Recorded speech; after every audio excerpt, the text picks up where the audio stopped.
అందరికీ నమస్కారం.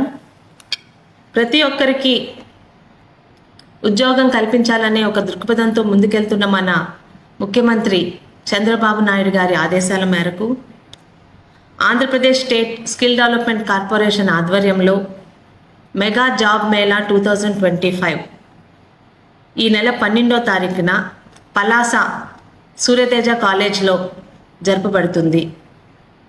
ఎన్నో పెద్ద కంపెనీలు, దాదాపు 15 కంపెనీలు, దివి ల్యాబ్స్, రెడ్డీస్, హెటీరో, అపోలో ఫార్మస్యూటికల్స్ లాంటి పెద్ద పెద్ద కంపెనీలు ఈరోజు చంద్రబాబు నాయుడు గారి మీద గౌరవంతో మన పలాసలో యువతీ యువకులకి, ముఖ్యంగా నిరుద్యోగ యువతీ యువకులకి ఉద్యోగాలు కల్పించాలన్న ఒక ఉద్దేశంతో మన దగ్గరికి వస్తున్నారు. దయచేసి ఈ నెల 12వ తారీఖున సూర్యతేజ కాలేజ్లో జరపబడుతున్న ఈ మెగా జాబ్ మేళాకి నిరుద్యోగ సోదర సోదరీమణులందరూ కూడా హాజరయ్యి దయచేసి ఈ అవకాశాన్ని ఉపయోగించుకుంటారని కోరుకుంటున్నాను. ఇట్లు మీ శాసనసభ్యురాలు గౌతు శిరీష.